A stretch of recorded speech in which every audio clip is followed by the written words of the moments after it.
إن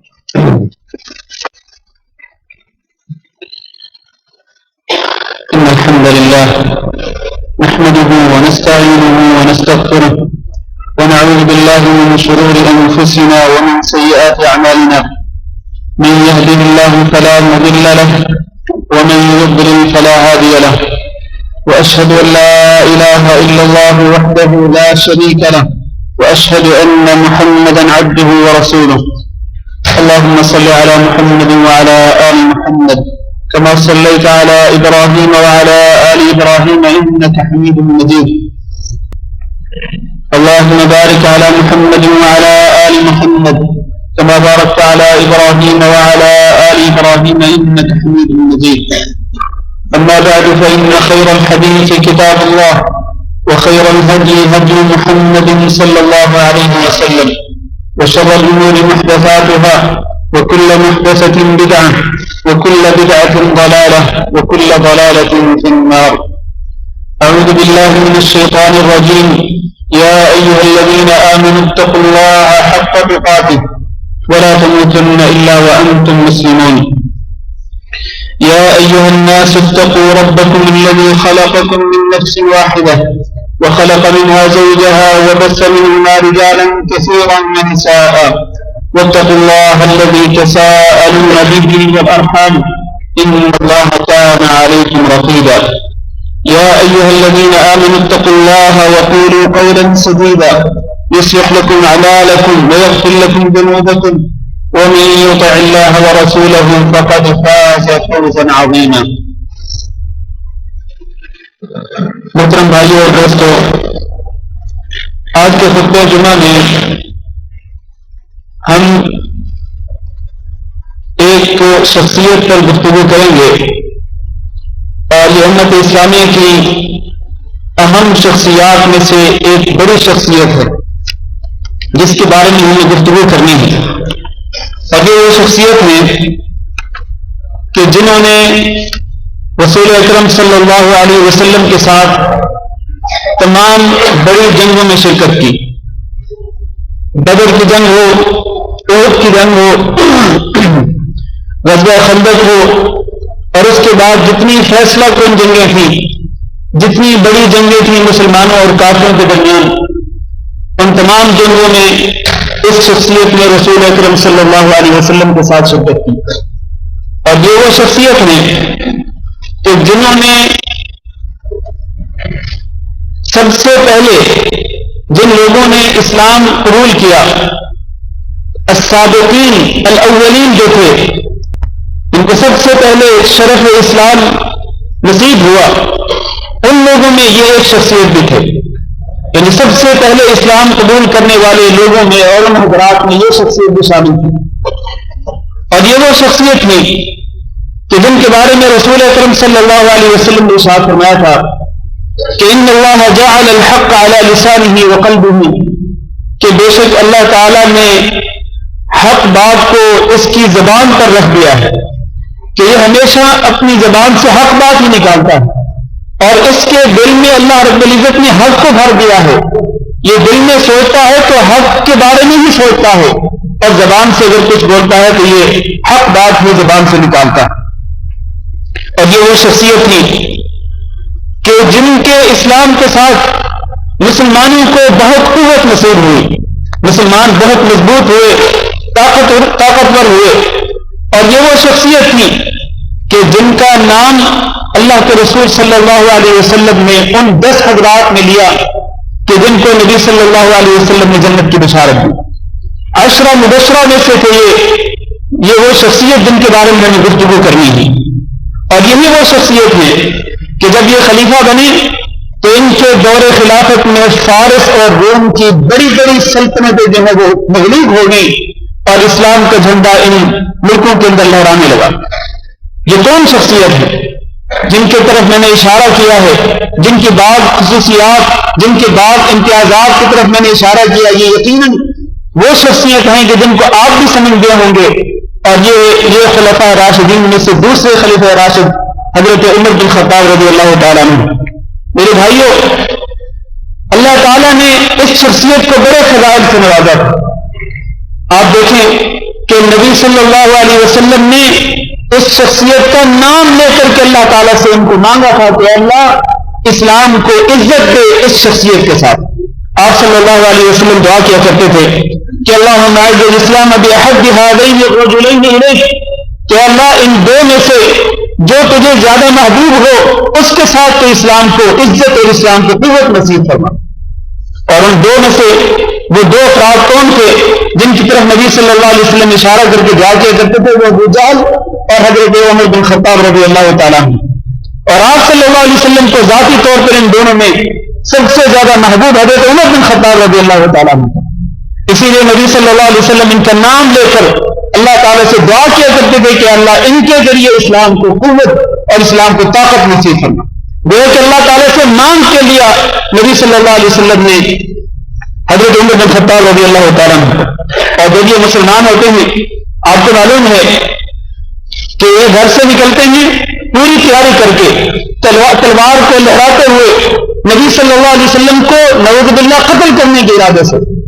لیکن جب قرآن سنا، قرآن آیات نے ان کے دل پہ کیا اثر دکھایا، وہ اللہ تعالیٰ نے قرآن مجید میں فرمایا کہ لو انزلنا هذا القرآن على جبل لرأيته خاشعا متصدعا من خشية الله، اگر ہم اس قرآن کو کسی پہاڑ پر نازل کر دیتے تو آپ دیکھتے کہ وہ پہاڑ بھی کانپ رہا ہے اور وہ پہاڑ جو ہے وہ ریزہ ریزہ ہو رہا ہے اللہ رب العزت کی خشیت کی وجہ سے.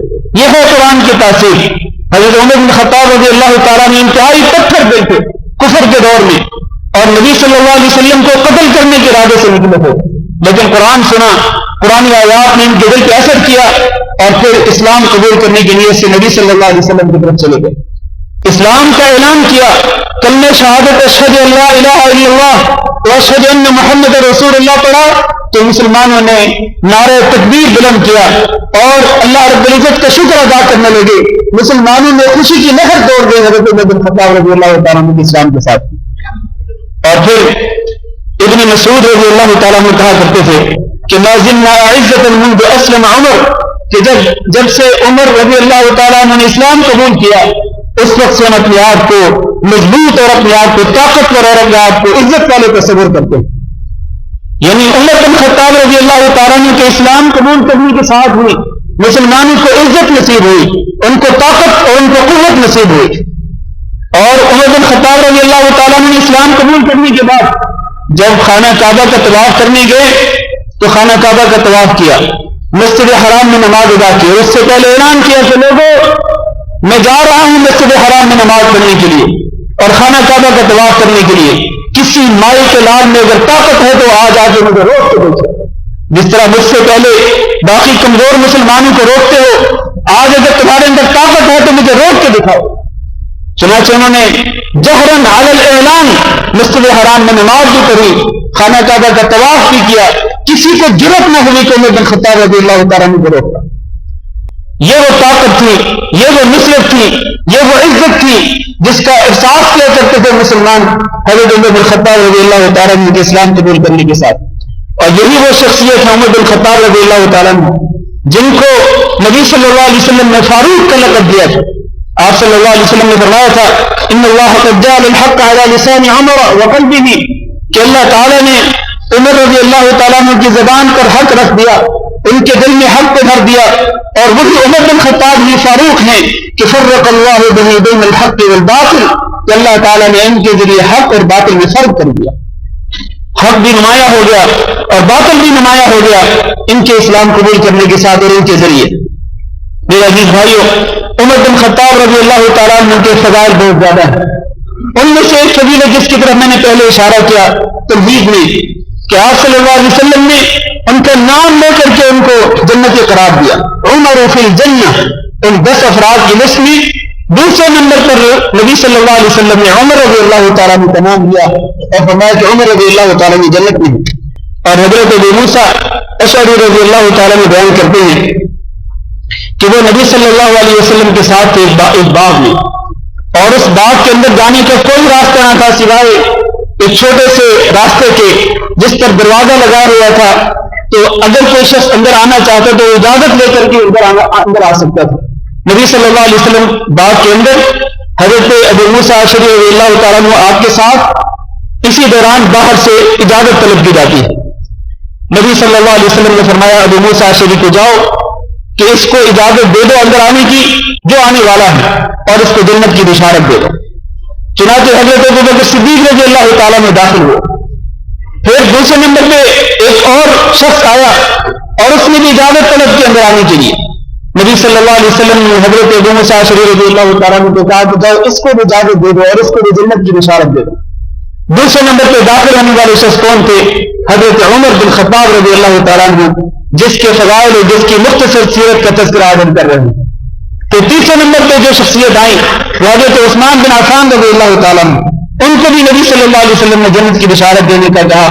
چنانچہ اس واقعے سے جو بات ثابت ہوتی ہے وہ یہ ہے کہ عمر بن خطاب رضی اللہ تعالیٰ عنہ کو متعین کر کے, ان کو فکس کر کے, ان کا نام لے کر کے ان کو جنتی قرار دیا. اور یہی نہیں بلکہ رسول اکرم صلی اللہ علیہ وسلم نے تو حضرت عمر بن خطاب کا جنت میں محل بھی دیکھا.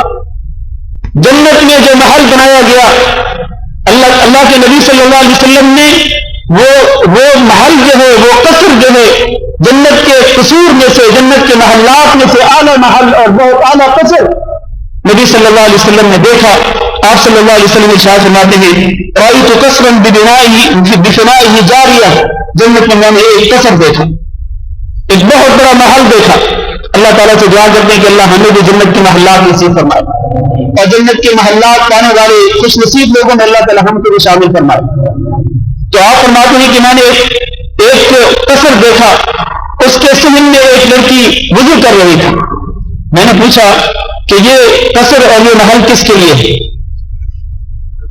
تو آپ کو بتلایا گیا کہ یہ قصر جو ہے جو عمر بن خطاب رضی اللہ تعالیٰ عنہ کے لیے.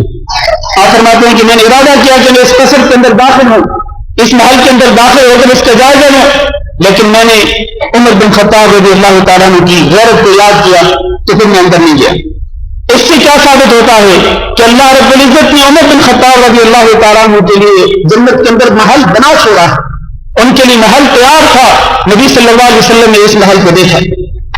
میرے عزیز بھائیوں, حضرت عمر بن خطاب رضی اللہ تعالیٰ عنہ کے کون کون سے فضائل ذکر کریں؟ بہت سارے فضائل ہیں. ان کے فضائل میں سے ایک فضیلت یہ ہوئی کہ اللہ تعالیٰ نے, جس طرح میں نے پہلے بھی اشارہ کیا, حضرت عمر کی زبان پہ حق رکھ دیا تھا. اللہ تعالیٰ حضرت عمر بن خطاب کو الہام کرتا تھا اور اس کے ذریعے عمر بن خطاب ہمیشہ حق بات کہتے تھے. حتیٰ کہ بعض معاملات میں حضرت عمر بن خطاب رضی اللہ تعالیٰ عنہ کی جو رائے ہوتی, ان معاملات میں اللہ تعالیٰ کی طرف سے جو وحی نازل ہوتی وہ بھی وہی ہوتی جو عمر بن خطاب رضی اللہ تعالیٰ عنہ کی ہوتی. چنانچہ یہی عمر بن خطاب رضی اللہ تعالیٰ عنہ خود کہتے ہیں کہ وافقت ربی فی ثلاث, 3 مسائل ایسے تھے, یہ تینوں امور ایسے تھے کہ جن میں میری رائے بالکل وہی, یا اللہ رب العزت کا حکم بالکل وہی نازل ہوا جو کہ میری رائے ہوتی تھی. چنانچہ کہتے ہیں کہ قلت یا رسول اللہ لو اتخذنا من مقام ابراہیم مصلی, میں نے کہا اللہ کے رسول کاش ہم مقام ابراہیم کو مصلی بنا لیں, جائے نماز بنا لیں. چنانچہ یہ آیت نازل ہو گئی واتخذوا من مقام ابراہیم مصلی, کہ مسلمانوں تم مقام ابراہیم کو مصلی جائے نماز بنا لو. ادھر تجویز پیش کی عمر بن خطاب رضی اللہ تعالیٰ نے, اور ادھر سے وہی نازل ہو گئی کہ مقام ابراہیم کو مصلی بنا لیجیے.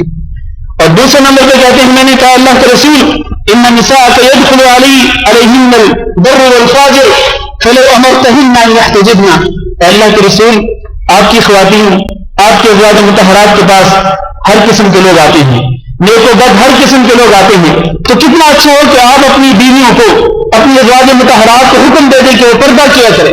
چنانچہ ادھر عمر بن خطاب رضی اللہ تعالیٰ عنہ نے اپنی رائے پیش کی, ادھر سے آیت حجاب, وہ پردے والی آیت نازل ہو گئی وَإِذَا سَأَلْتُمُوهُنَّ مَتَاعًا فَاسْأَلُوهُنَّ مِنْ وَرَاءِ حِجَابٍ, کہ جب تم ان ازواج مطہرات سے کوئی بات پوچھنا چاہو تو پردے کے پیچھے سے پوچھو.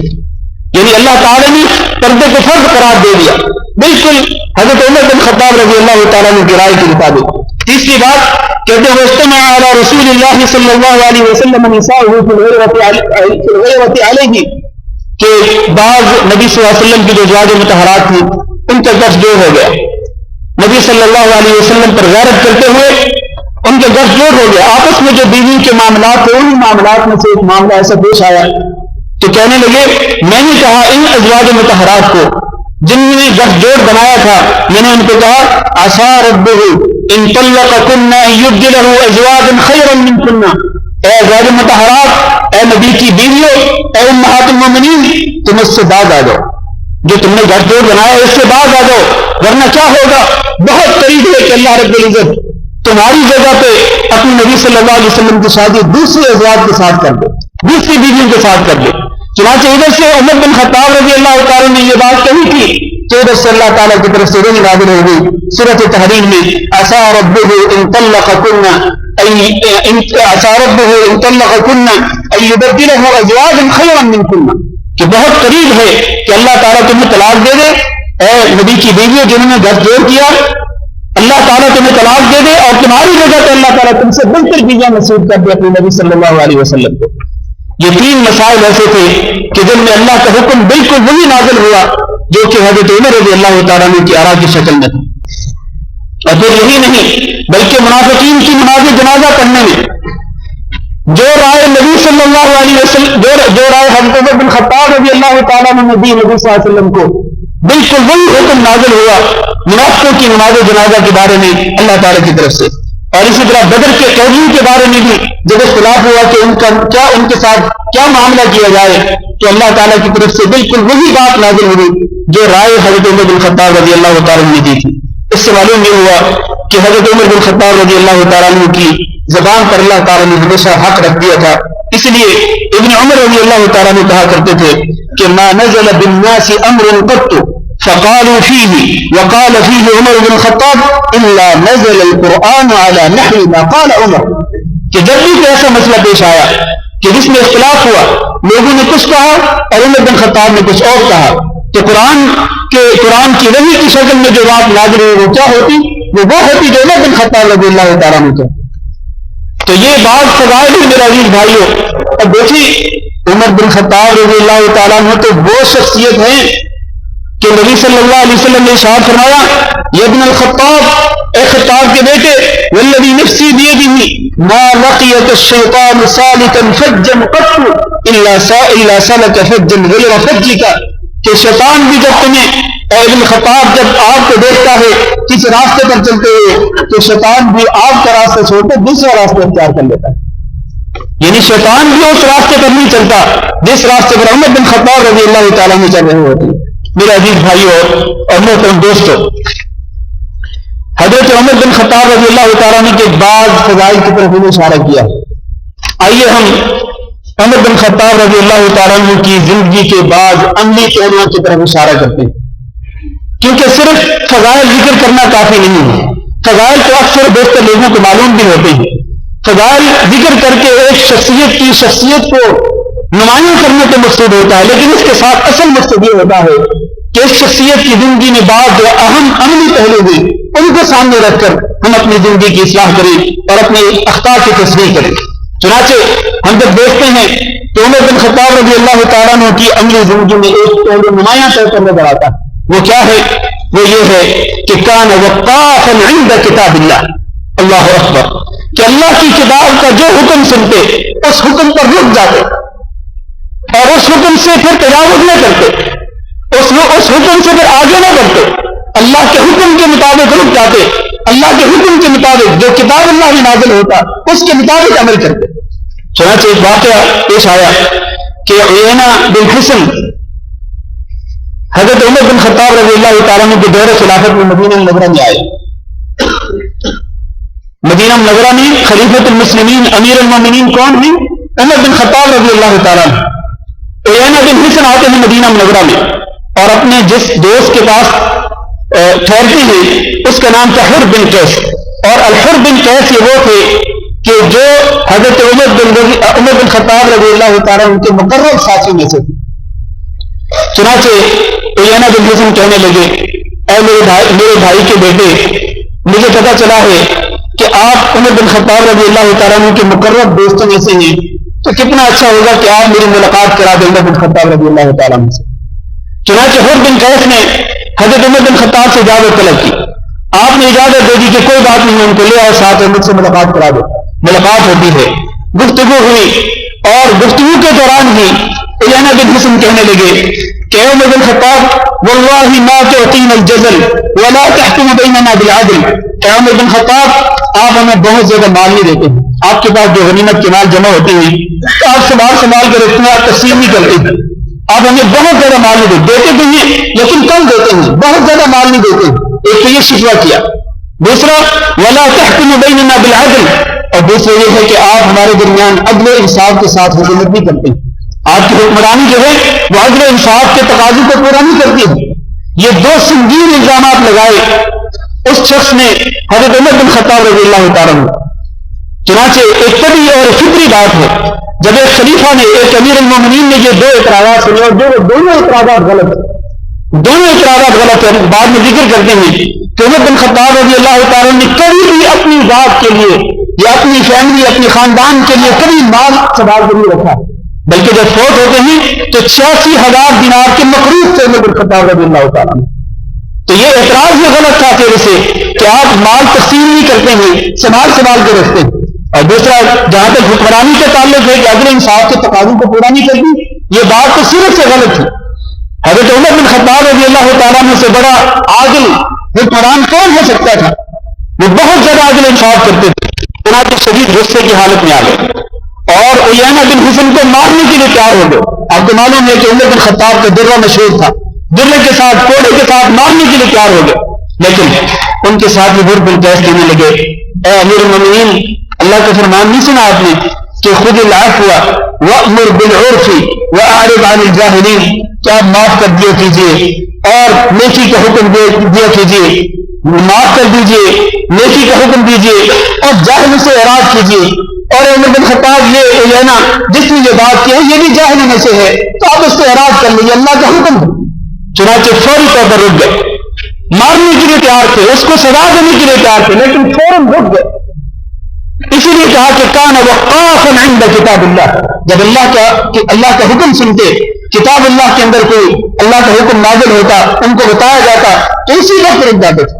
میرے بھائیوں، ہمیں بھی یہ پہلو اپنی زندگی کے اندر اختیار کرنا چاہیے کہ ہم جب قرآن میں اللہ کا کوئی حکم سنیں یا حدیث میں رسول اکرم صلی اللہ علیہ وسلم کا کوئی فرمان سنیں، وہاں پر ہم رک جائیں، پھر اپنی جتنی بھی ہماری خواہشات ہیں ان خواہشات کو اللہ کے حکم کے سامنے قربان کر دیں، نبی صلی اللہ علیہ وسلم کے فرمان کے سامنے اپنی خواہشات کو قربان کر دیں۔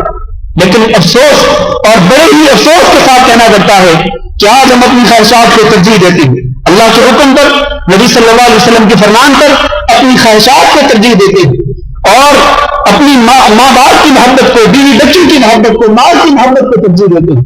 ایسا ہرگز نہیں ہونا چاہیے۔ عمر بن خطاب رضی اللہ تعالیٰ عنہ کی سیرت کو تذکرہ سن رہے ہیں تو یہ بات جو اپنے ذہن میں بٹھا لیجئے کہ جب اللہ کا حکم آئے تو پھر سر تسلیم خم کر دیں، اپنے آپ کو جھکا دیں اللہ کے حکم کے سامنے، اور پھر وہاں پر اپنی منشا اور اپنی مرضی کے مطابق کام نہ کریں۔ حضرت عمر بن خطاب رضی اللہ تعالیٰ عنہ کی زندگی میں ایک اور عملی پہلو ہمیں نمایاں طور پر نظر آتا ہے، وہ یہ ہے کہ عمر بن خطاب رضی اللہ تعالیٰ عنہ نبی صلی اللہ علیہ وسلم سے شدید محبت کرتے تھے، بڑی گہری محبت کرتے تھے، حتیٰ کہ ایک مرتبہ نبی صلی اللہ علیہ وسلم کا ہاتھ پکڑے ہوئے جا رہے ہیں، عمر بن خطاب رضی اللہ تعالیٰ عنہ کہتے ہیں اللہ کے رسول آپ مجھے ہر چیز سے زیادہ محبوب ہیں سوائے میری جان کے، ویسے تو ہر چیز سے زیادہ محبوب لیکن میری جان سے زیادہ محبوب نہیں ہے۔ نبی صلی اللہ علیہ وسلم فرمایا کہ عمر بن خطاب نہیں، ایسے نہیں بات بنے گی، جب تک میں تمہیں تمہاری جان سے بھی زیادہ عزیز نہ ہوں اس وقت تک تمہارا ایمان مکمل نہیں ہو سکتا۔ عمر بن خطاب نے کہا کہ اللہ کے رسول اگر ایسی بات ہے تو پھر آپ اس لمحے کے بعد جب آپ نے اس مسئلے کی وضاحت کر دی تو اب اس لمحے کے بعد آپ مجھے میری جان سے بھی زیادہ محبوب۔ تو فرمایا نبی صلی اللہ علیہ وسلم الآن یا عمر، اب اے عمر اب بات بنی ہے، اب تم نے ٹھیک کہا ہے۔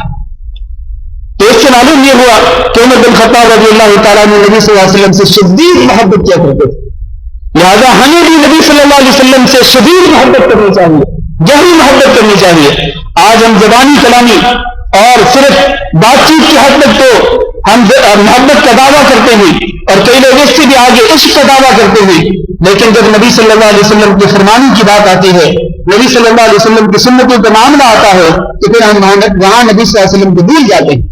آپ صلی اللہ علیہ وسلم کے فرمانوں اور آپ کے حدیث کی پرواہ نہیں کرتے، آپ کی سنتوں کی پرواہ نہیں کرتے ہیں، اپنی ذاتی خواہشات کو ترجیح دیتے ہیں، بیوی بچوں کی محبت کو ترجیح دیتے ہیں لیکن نبی صلی اللہ علیہ وسلم کی محبت کو ترجیح نہیں دیتے. تو ایسی محبت سچی محبت نہیں ہوتی، یہ جھوٹی محبت ہوتی.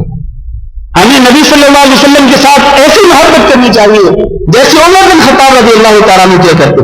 اور آئیے دیکھتے ہیں عمر بن خطاب رضی اللہ تعالیٰ عنہ نبی صلی اللہ علیہ وسلم سے کس طرح کی محبت کرتے تھے.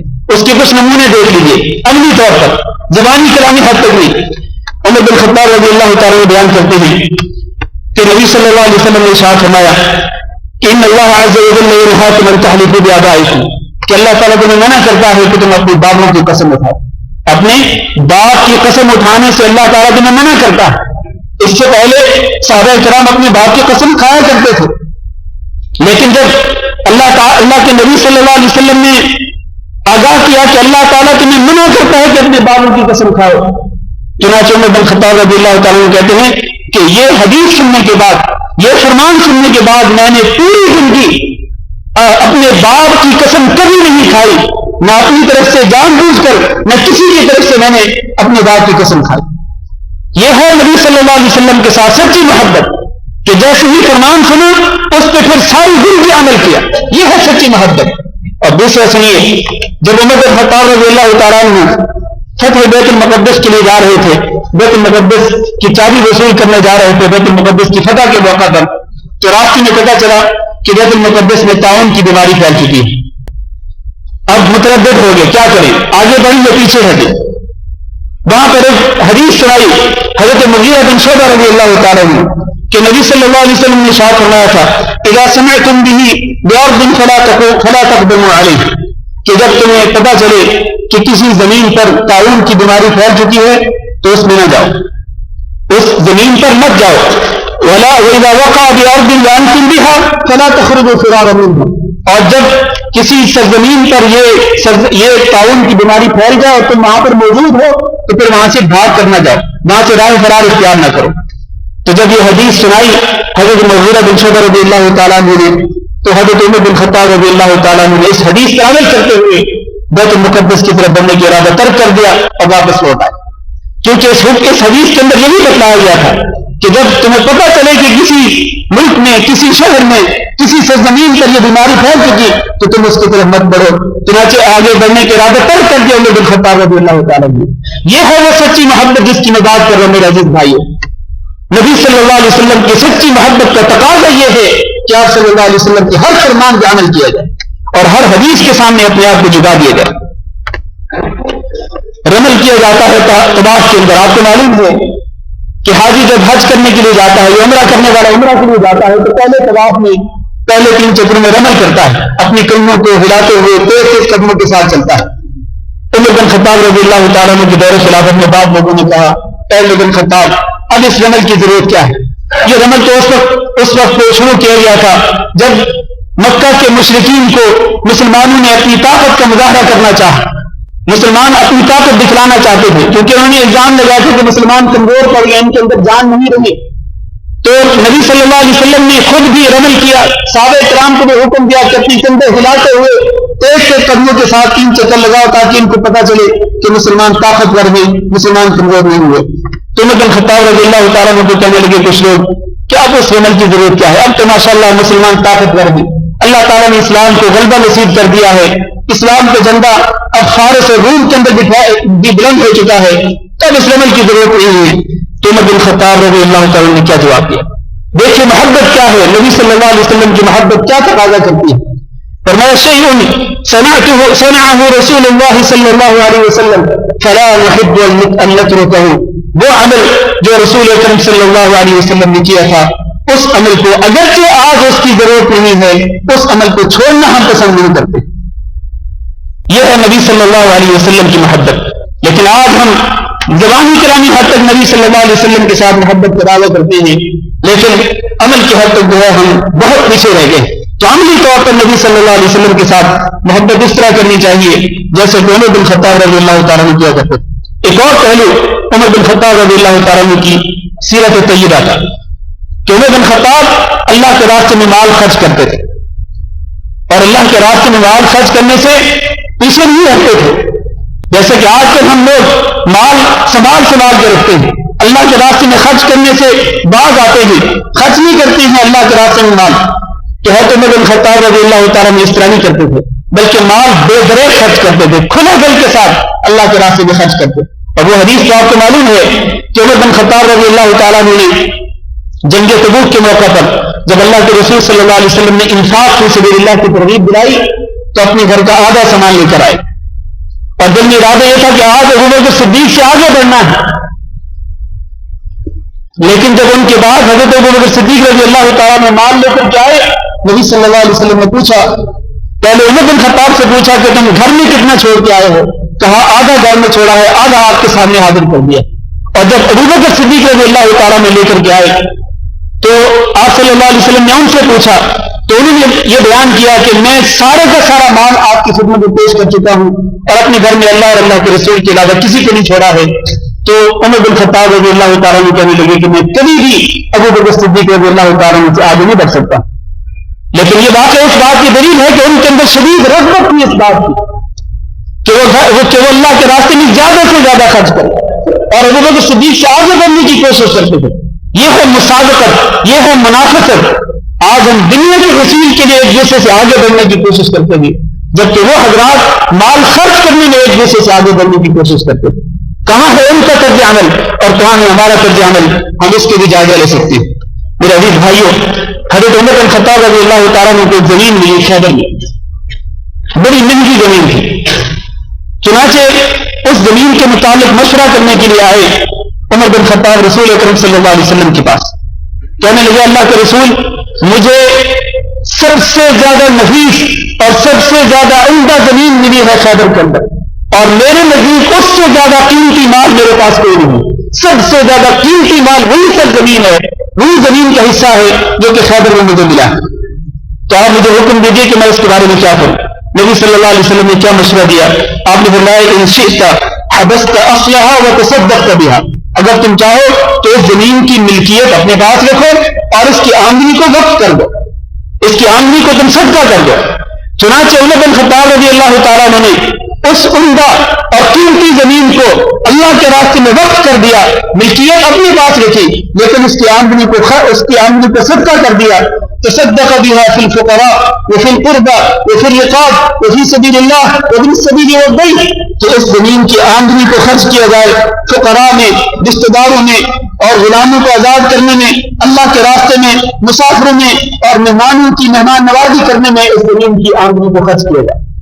میرے عزیز بھائیو, عمر بن خطاب رضی اللہ تعالیٰ نے کیا عمدہ مثال قائم کی کہ ملکیت اپنے پاس رکھی لیکن آمدنی اللہ کے نام پر وقف کر دی.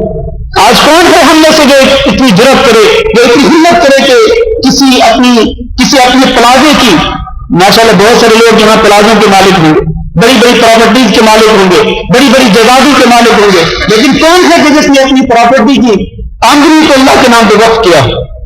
عمر بن خطاب رضی اللہ تعالیٰ عنہ کی سیرت طیبہ کے عملی پہلوؤں میں سے ایک نمایاں پہلو ہمیں یہ معلوم ہوتا ہے کہ وہ اللہ کے راستے میں خرچ کیا کرتے تھے.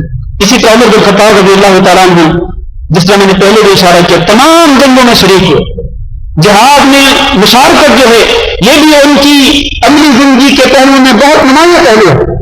اور پھر آپ دیکھیں عمر بن خطاب رضی اللہ تعالیٰ عنہ بات کو سمجھتا ہوں, جب خلیفہ بنے تو خلیفہ بن کر انہوں نے عدل و انصاف کی اعلیٰ مثالیں قائم کر دی, اور یہ ایک مستقل چیپٹر ہے, ایک مستقل موضوع ہے.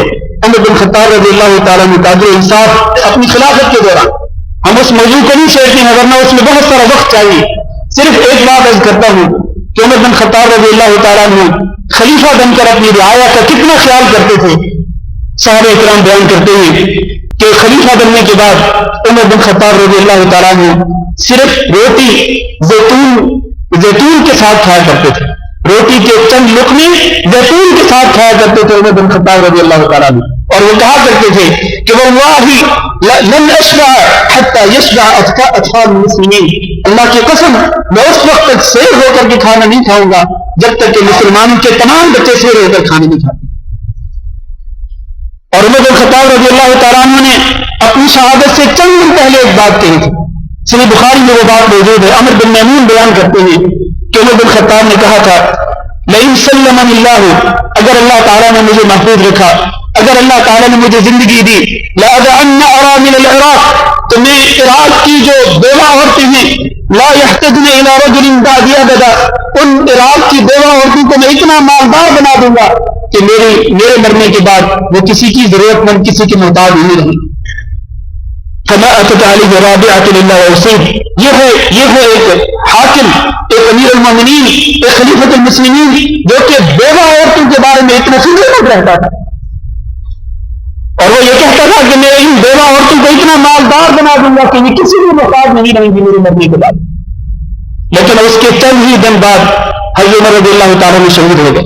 میرے عزیز بھائیو، یہ بعض اہم پہلو میں نے ذکر کیا، ورنہ یقین مانے عمر بن خطاب رضی اللہ تعالیٰ عنہ کی سیرت طیبہ کے بعد عملی پہلو، جو زیادہ عملی پہلو ہیں، اگر ہم ان کی نشاندہی کرنا شروع کریں یا ان پر ہم تفصیل سے بات کریں تو بہت زیادہ وقت چاہیے۔ ہم نے جو کچھ ذکر کیا ہے اسی پر اکتفا کرتے ہوئے یہ دعا کرتے ہوئے کہ اللہ رب العزت ہمیں اس صحابی کے ساتھ سچی محبت کرنے کی توفیق دے، اور جس طرح یہ صحابی نبی صلی اللہ علیہ وسلم کے ساتھ سچی محبت کرتا تھا، اللہ تعالیٰ ہمیں بھی اسی طرح نبی صلی اللہ علیہ وسلم کے ساتھ سچی محبت کرنے کی توفیق دے۔ استغفر اللہ لی ولکم ولسائر المسلمین فاستغفروہ انہ هو الغفور الرحیم۔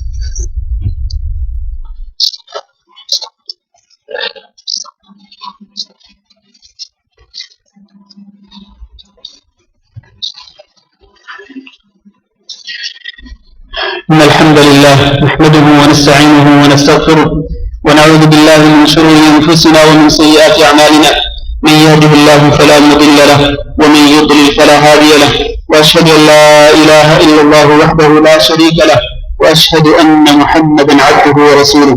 اللهم صل على محمد وعلى آل محمد كما صليت على إبراهيم وعلى آل إبراهيم إنك حميد مجيد، اللهم بارك على محمد وعلى آل محمد كما باركت على إبراهيم وعلى آل إبراهيم إنك حميد مجيد۔ أما بعد، میرے عزیز بھائیو اور دوستو، حضرت عمر بن خطاب رضی اللہ تعالیٰ عنہ کے فضائل میں سے ایک فضیلت یہ بھی ہے کہ آپ رضی اللہ تعالیٰ عنہ کو اللہ رب العزت نے شہادت نصیب کی، اور وہ بھی کہاں پر؟ میدان جہاد میں نہیں، بلکہ مدینہ رسول صلی اللہ علیہ وسلم میں اللہ تعالیٰ نے آپ رضی اللہ تعالیٰ عنہ کو شہادت نصیب کی، اور آگے دعا کیا کرتے تھے، اللہم ارزقنی شہادۃ فی سبیلک، کہ اللہ مجھے اپنے راستے میں شہادت نصیب کر، وجعل موتی فی بلد رسولک، اور میری موت اپنے رسول صلی اللہ علیہ وسلم کے شہر میں کر دے، یعنی میری موت آئے تو تیرے رسول کے شہر مدینہ منورہ میں آئے۔ شہادت کی تمنا بھی ہے، شہادت کی دعا بھی کرتے ہیں، لیکن ادھر ایک خاص یہ بھی ہے کہ موت کہاں پر واقع ہو؟ نبی صلی اللہ علیہ وسلم کے شہر مدینہ رسول صلی اللہ علیہ وسلم میں۔ چنانچہ اللہ تعالیٰ نے حضرت عمر بن خطاب رضی اللہ تعالیٰ عنہ کی یہ دعا قبول فرمائی، اور حضرت عمر بن خطاب رضی اللہ تعالیٰ عنہ کی شہادت کے واقعہ ایسے بخاری میں موجود ہے۔ آپ کو اگر کبھی فرصت ملے تو صحیح بخاری میں مذکور عمر بن خطاب رضی اللہ تعالیٰ عنہ کی شہادت کا تفصیلی واقعہ ضرور کریں۔ میں اس واقعے کے چند ایک اہم پوائنٹ جو ہے انتہائی اختصار کے ساتھ عرض کرتا ہوں۔ عمر بن میمون ہی بیان کرتے ہیں کہ وہ فجر کی نماز تھی کہ جب عمر بن خطاب رضی اللہ تعالیٰ عنہ لوگوں کی صفی درست کر رہے تھے، اور اس وقت تک تکبیر تحریمہ نہیں کہتے تھے جب تک کہ لوگوں کی صفوں کو اچھی طرح سے ٹھیک درست نہ کر لیتے، برابر نہ کر لیتے، اور پھر کہتے ہیں کہ عمر بن خطاب رضی اللہ تعالیٰ عنہ اکثر و بیشتر فجر کی نماز میں سورہ یوسف پہلی رکعت میں سورہ یوسف یا سورۃ النحل یا ان جیسی صورتوں کے برابر کوئی اور سورت تلاوت کرتے تھے، اور سورہ یوسف بڑی سورت ہے، آدھے پارے سے زیادہ یہ بڑی سورت ہے۔ اسی طرح سورۃ النحل جو ہے تقریباً پونے پارے کی سورت ہے، تو اتنی بڑی قرات، اتنی لمبی قرات کرتے تھے عمر بن خطاب رضی اللہ تعالیٰ عنہ پہلی رکعت میں۔ کہتے ہیں کہ ابھی تکبیر تحریمہ کہی ہوئی تھی، ابھی قرات شروع نہیں کی تھی کہ اچانک حملہ آور نے حملہ کر دیا، اور یہ حملہ آور کون تھا؟ یہ ابو لؤلؤ النجوسی کے نام سے مشہور تھا۔ اس نے حملہ کیا اور بہت ہی سخت تیزی کے ساتھ حملہ کیا، اور جس کے نتیجے میں عمر بن خطاب رضی اللہ تعالیٰ عنہ شدید زخمی ہوئے، اور یہ عمر بن خطاب رضی اللہ تعالیٰ عنہ پر حملہ کرنے کے بعد جب واپس چلتا تو اس کے بعد دو دھاری جو ہے وہ چھری تھی، وہ دائیں بھی حملہ کرتا تھا، بائیں بھی حملہ کرتا تھا، اور عمر بن میمون کہتے ہیں کہ اس نے تقریباً 13 آدمیوں کو زخمی کیا، ان میں سے 7 افراد شہید ہو گئے، اور ان شہادت پانے والے لوگوں میں حضرت عمر بن خطاب رضی اللہ تعالیٰ عنہ بھی تھے۔ جیسے ہی زخمی ہوتے عمر بن خطاب رضی اللہ تعالیٰ عنہ تو انہوں نے اپنے پیچھے کھڑے ہوئے عبد الرحمن بن عوف رضی اللہ تعالیٰ عنہ کو آگے بڑھا دیا, خود پیچھے ہٹ گئے. چنانچہ نماز مکمل کی عبد الرحمن بن عوف رضی اللہ تعالیٰ عنہ نے اپنی امامت میں. پھر اس کے بعد جب نماز ختم ہوئی تو حضرت عمر بن خطاب نے بھی نماز مکمل کی ہے, عبد الرحمن بن عوف کے پیچھے نماز مکمل کی, فجر کی نماز. اس کے بعد ابن عباس رضی اللہ تعالیٰ عنہ کو کہنے لگے کہ دیکھو کون تھا جس نے میرے اوپر حملہ کیا. چنانچہ ابن عباس رضی اللہ تعالیٰ عنہ گئے, جائزہ لے کر کے واپس لوٹے تو آگے بتلایا کہ یہ ابو لؤلؤ المجوسی تھا جس نے آپ پہ حملہ کیا. تو عمر بن خطاب رضی اللہ تعالیٰ عنہ کہنے لگے الحمدللہ الذی لم یجعل موتتی بید رجل یدعی الاسلام. اس اللہ کا شکر ہے کہ جس نے میری موت اس آدمی کے ہاتھ پر کی کہ جو اسلام کی طرف اپنی نسبت نہیں کرتا. یعنی غیر مسلم کے ہاتھ میں میری موت واقع ہوئی, کسی مسلمان کے ہاتھ میں میری موت واقع نہیں ہوئی. اس پر اللہ رب العزت کا شکر ادا کیا. چنانچہ شدید زخمی ہونے کی حالت میں عمر بن خطاب رضی اللہ تعالیٰ عنہ کو اٹھا کر گھر میں لایا گیا. لوگ آپس میں بات چیت کرنے لگے. بعض لوگ یہ کہنے لگے کہ انشاءاللہ ٹھیک ہو جائیں گے, اور بعض لوگ کہنے لگے نہیں اب اتنے زخمی ہو چکے ہیں کہ امیر المومنین اب صحت یاب ہونے والے نہیں. چین گوئیاں ہونے لگی عمر بن خطاب رضی اللہ تعالیٰ عنہ کی صحت کے بارے میں. پھر ان کو دودھ پلایا گیا, لیکن دودھ جیسے ہی ان کے منہ میں ڈالا گیا ویسے ہی وہ دودھ نکل گیا. اس سے یقین ہو گیا لوگوں کو کہ اب عمر بن خطاب رضی اللہ تعالیٰ عنہ پر موت آنے لگی, موت ان کے قریب ہے. چنانچہ لوگ آنے لگے آپ کی عیادت کے لیے, آپ سے ملاقات کے لیے, آپ کی زیارت کے لیے آنے لگے. زیارت کرنے والے لوگوں میں سے ایک نوجوان تھا, وہ آ کر کے کہنے لگا ابشر یا امیر المومنین ببشر اللہ لک, اے امیر المومنین اللہ کی خوشخبری ہو آپ کو کہ آپ کو اللہ تعالیٰ نے نبی صلی اللہ علیہ وسلم کا ساتھ نصیب کیا. نبی صلی اللہ علیہ وسلم کا ساتھی اور صحابی ہونے کا شرف اللہ نے آپ کو نصیب کیا. آپ بہت پہلے اسلام لانے والوں میں سے تھے, پھر آپ کو خلیفہ بنایا گیا, آپ نے عدل و انصاف کے تقاضوں کو پورا کر دیا, اور اب آپ کو شہادت نصیب ہو رہی ہے. آپ کو اس پر خوش ہونا چاہیے. اللہ تعالیٰ نے آپ کو اتنی زیادہ فضیلت نصیب کی. میرے بھائیوں اب دیکھیں, ایک شخص عمر بن خطاب رضی اللہ تعالیٰ عنہ کی تعریف کر رہا ہے, ان کی تعریف میں چند کلمات کہہ رہا ہے. اگر میرے جیسا کوئی بندہ ہوتا تو وہ ٹھیک جاتا خوشی سے, اور وہ فخر کرتا کہ ہاں واقعہ میرے اندر یہ فضائل جمع ہو. لیکن عمر بن خطاب رضی اللہ تعالیٰ عنہ کی تواضع دیکھیے, ان کی عاجزی دیکھیے, ان کی انکساری دیکھیے. کہنے لگے اے نوجوان میں نے کوئی بڑا کام نہیں کیا, میں نے کوئی بڑا کام نہیں کیا. یہ جو جتنے کام تم نے ذکر کیے ہیں یہ اللہ تعالیٰ نے مجھ سے لیے ہیں, کوئی بڑا کام میں نے نہیں کیا, میں نے کوئی بڑا کارنامہ انجام نہیں دیا. یعنی تکبر میں, فخر اور غرور میں مبتلا ہونے کی بجائے تواضع کا اظہار کیا. اس کے بعد جب وہ شخص جانے لگا, یہاں ایک پہلو بہت ہی نمایاں طور پر سامنے آتا ہے. جب یہ نوجوان جانے لگا تو عمر بن خطاب رضی اللہ تعالیٰ نے دیکھا کہ اس نے جو شلوار پہنی ہوئی تھی وہ ٹخنوں سے نیچے لٹک رہی تھی. چنانچہ عمر بن خطاب نے کہا کہ اس نوجوان کو واپس بلاؤ. اس کو واپس بلایا گیا. پھر کہا عمر بن خطاب رضی اللہ تعالیٰ نے کہا کہ ابن اخی ارفع ازارک, اپنے ازار کو اوپر اٹھاؤ میرے بھتیجے, فإنه أبقى لثوبك وأتقى لربك, کیونکہ اس طرح تمہارا کپڑا بھی زیادہ دیر تک باقی رہے گا اور اس سے تمہیں اللہ رب العزت کا تقویٰ بھی نصیب ہو. آپ اندازہ کریں کہ ایک شخص موت و حیات کی کشمکش میں مبتلا ہو, اس وقت بھی وہ امر بالمعروف اور نہی عن المنکر سے باز نہیں آتا. جبکہ آج ہم اپنے گھروں کے اندر کتنی برائیاں دیکھتے ہیں, لیکن اپنے گھروں کے اندر اپنی آنکھوں کے سامنے ہونے والی برائیوں پر ہم چپ ساتھ لیتے ہیں اور ایک حرف بھی نہیں بولتے ہیں اپنے بیوی بچوں کو. اس برائی کو ہم دیکھ کر کے قبول کر لیتے ہیں. لیکن دیکھیے امیر المومنین رضی اللہ تعالیٰ عنہ کو کہ موت و حیات کی کشمکش میں ہونے کے باوجود بھی ایک برائی دیکھتے ہیں کہ اس شخص نے کپڑا نیچے لٹکایا ہوا اس پر خاموشی نہیں اختیار کر سکے. تو یہ پہلو بھی ہمیں اختیار کرنا چاہیے, نیکی کا حکم دینا چاہیے اور برائی سے ہمیں منع کرنا چاہیے. پھر عمر بن خطاب رضی اللہ تعالیٰ نے کہا کہ اے عبداللہ بن عمر, اپنے بیٹے کو کہنے لگے کہ دیکھو میرے اوپر کتنا قرضہ ہے. چنانچہ قرضے کا حساب کیا گیا تو دیکھا گیا کہ 86,000 دینار کا قرضہ تھا. کس پر؟ اس شخصیت پر یہ قرضہ تھا کہ جو کئی لاکھ مربع میل پر حکمرانی کر رہا تھا. اللہ اکبر, امیر المومنین خلیفۃ المسلمین کئی لاکھ مربع میل کا حکمران جو ہے وہ 86,000 دینار کا مقروض پایا جاتا ہے. اور آج کل کے حکمرانوں کو آپ دیکھیں کہ اربوں روپے بناتے ہیں, اربوں روپے کی پراپرٹی, اربوں کا بیلنس بناتے ہیں, پھر بھی وہ سیل نہیں ہوتے, ان کا پیٹ نہیں بھرتا. تو اس سے ہمیں یہ معلوم ہوتا ہے کہ عمر بن خطاب رضی اللہ تعالیٰ عنہ دنیا سے مکمل طور پر بے رغبتی کرتے تھے. دنیا کی طرف ان کی کوئی رغبت نہیں تھی, وہ ہمیشہ آخرت کو دیکھتے تھے. آخری بات یہ کہ عمر بن خطاب رضی اللہ تعالیٰ عنہ نے اپنے بیٹے عبداللہ کو بھیجا کہ جاؤ عائشہ رضی اللہ تعالیٰ عنہ کے پاس جو کہ ام المومنین ہے, اور انہیں جا کے عمر کا سلام کہو. انہیں یہ نہیں کہنا کہ امیر المومنین عمر نے سلام بھیجا ہے, بلکہ انہیں یہ کہنا کہ عمر نے آپ کو سلام بھیجا ہے, کیونکہ اس لمحے میں امیر المومنین نہیں رہا. اور جا کے سلام پیش کرنے کی بات کہو کہ عمر آپ سے اجازت طلب کرتا ہے کہ ان کی قدر جو ہے وہ اپنے دو ساتھیوں کی قدر کے ساتھ ہو, یعنی نبی صلی اللہ علیہ وسلم اور ابو بکر صدیق رضی اللہ تعالیٰ عنہ کی قدر کے ساتھ ہی عمر رضی اللہ تعالیٰ عنہ کی قدر ہو. اس کی اجازت طلب کرو عائشہ رضی اللہ تعالیٰ عنہ سے. چنانچہ عبداللہ بن عمر گئے, جا کے اجازت طلب کی. حضرت عائشہ کہنے لگی کہ میں اس جگہ کو اپنے لیے زیادہ مناسب سمجھتی تھی, میں چاہتی تھی کہ یہ جگہ مجھے نصیب ہو, لیکن چونکہ امیر المومنین عمر نے اجازت طلب کی, میں ان کو اجازت دے دی. جب عبداللہ بن عمر واپس لوٹے تبھی کچھ فاصلے پر تھے کہ لوگ جو آپ کے ساتھ بیٹھے تھے عمر بن خطاب رضی اللہ تعالیٰ کے ساتھ, تو کہنے لگے عمر بن خطاب یہ عبداللہ بن عمر واپس لوٹے ہیں. تو عبداللہ بن عمر کو دیکھ کر کے حضرت عمر کہنے لگے کہ مجھے اٹھا کے بٹھاؤ, میں سننا چاہتا ہوں کہ یہ کیا خبر لائے ہیں. چنانچہ ان کو اٹھا کے بٹھایا گیا, سہارا دیا گیا ان کی کمر کو, تو پوچھا کہ عبداللہ بن عمر کیا خبر لائے ہیں. عبداللہ بن عمر نے کہا کہ میں بالکل وہی خبر لایا ہے جو آپ چاہتے تھے.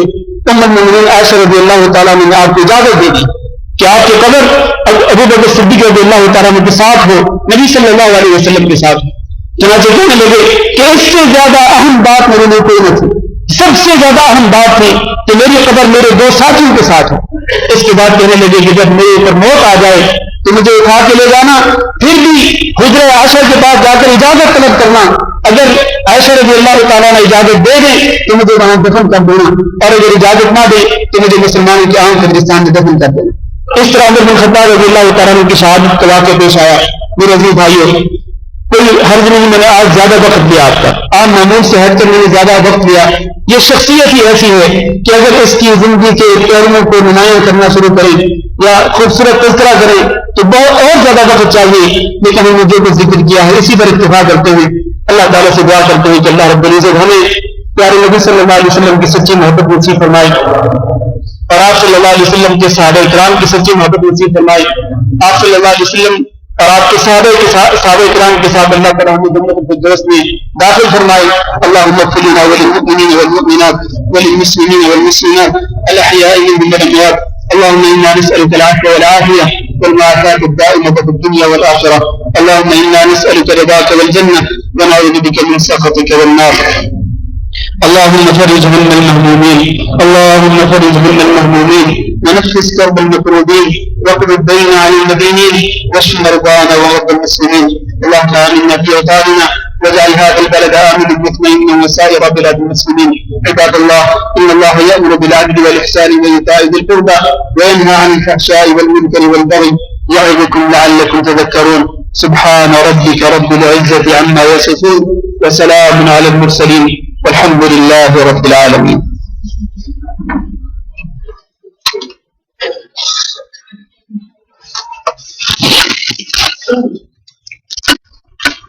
الله أكبر الله أكبر أشهد أن لا إله إلا الله أشهد أن محمدا رسول الله. حي على الصلاة حي على الفلاح قد قامت الصلاة قد قامت الصلاة. الله أكبر الله أكبر لا إله إلا الله.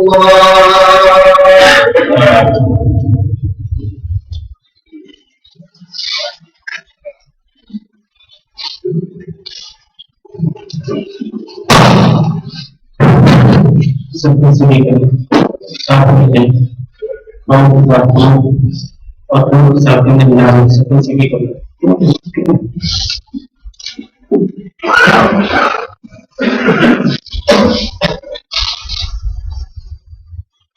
اللہ اکبر.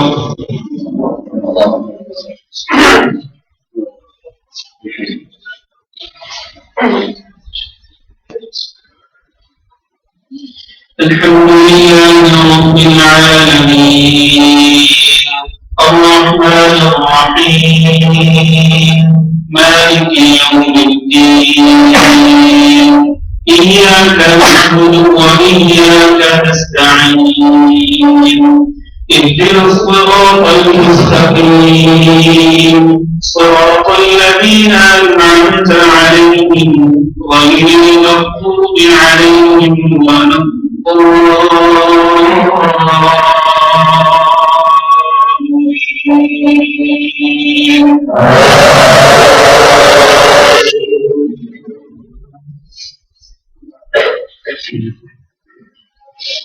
إذا زلزلت الأرض زلزالها وأخرجت الأرض أثقالها وقال الإنسان ما لها يومئذ تحدث أخبارها بأن ربك أوحى لها يومئذ يصدر الناس أشتاتا ليروا أعمالهم فمن يعمل مثقال ذرة خيرا يره ومن يعمل مثقال ذرة شرا يره.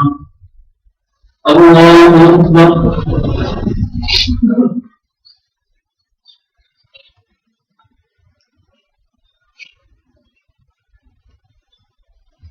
سمع الله لمن حمده.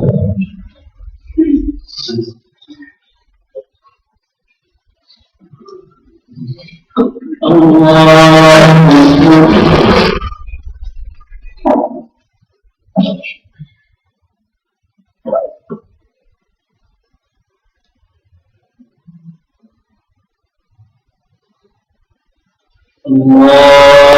أكبر.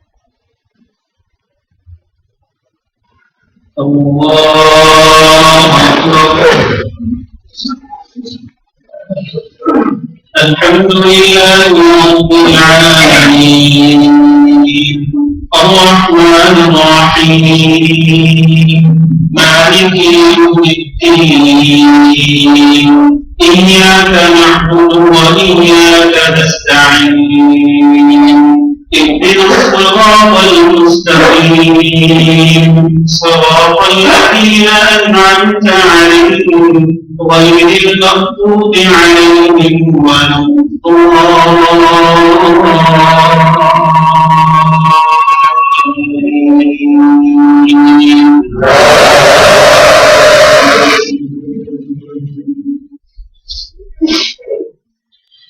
القارعة ما القارعة وما أدراك ما القارعة يوم يكون الناس كالفراش المبثوث وتكون الجبال كالعهن المنفوش فأما من ثقلت موازينه فهو في عيشة راضية وأما من خفت موازينه فأمه هاوية وما أدراك ما هي نار حامية. الله أكبر.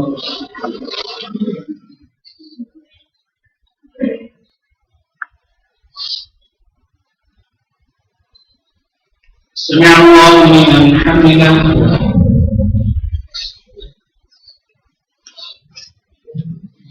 الله أكبر.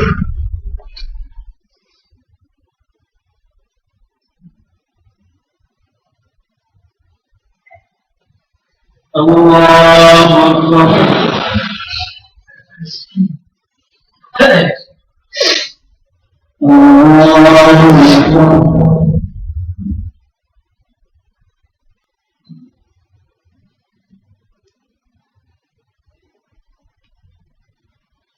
الله أكبر.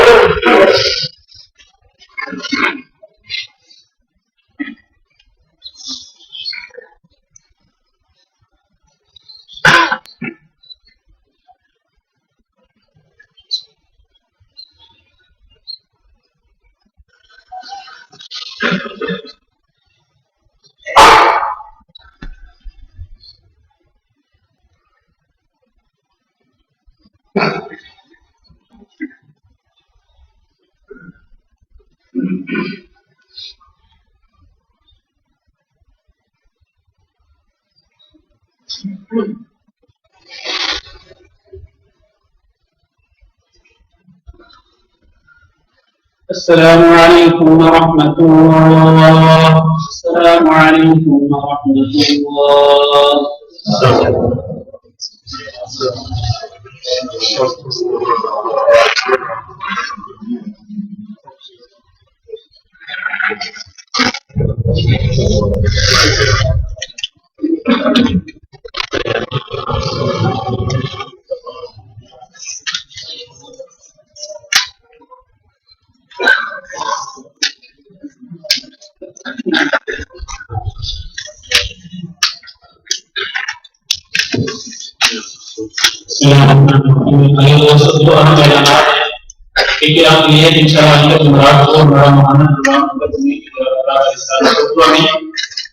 جو عشاء کی نماز کے بعد شروع ہوگا اور تقریباً 2 گھنٹے تک پروگرام ہوگا.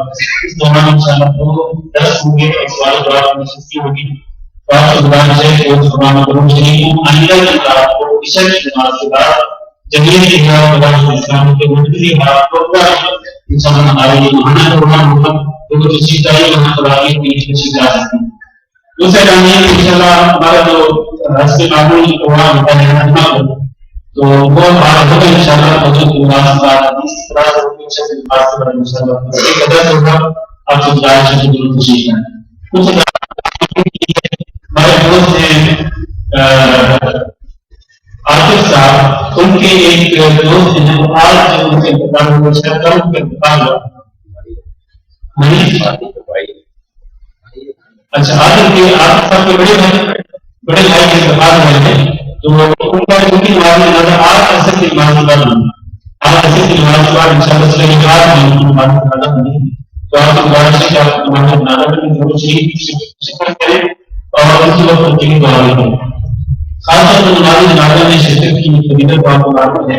نبی صلی اللہ علیہ وسلم نے ارشاد فرمایا کہ جو شخص کسی مسلمان بھائی کی نماز جنازہ میں شرکت اختیار کرتا ہے تو اس کو ایک جواب ملتا ہے.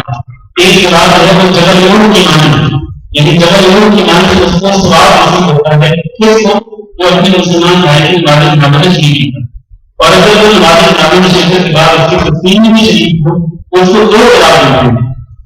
جو بچہ ہوتا ہے تسلیم ہے ویسے بھی آنکھوں پر جانا نہیں پاکستان میں اپنی آنکھوں کو یاد رکھنے کے لیے آنکھوں کو مبارک رکھنے کے لیے تو اگر جو زیادہ پاکستان میں جانا ہے اس اپنی آنکھوں کو کوشش کریں آج ہمارے ناظر جو ہے اس میں شریک ہوں ایسے بہت وقت اس کی بات کروں گے اسی طرح جتنے مسلمان سب کی کوشش کریں اور سب کو ہمارے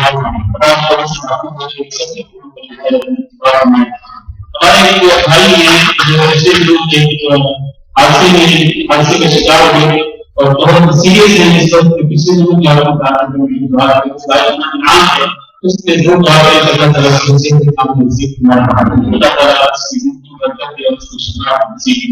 اسی طرح اس کی بیمار ہے سب کی بات اللہ تعالیٰ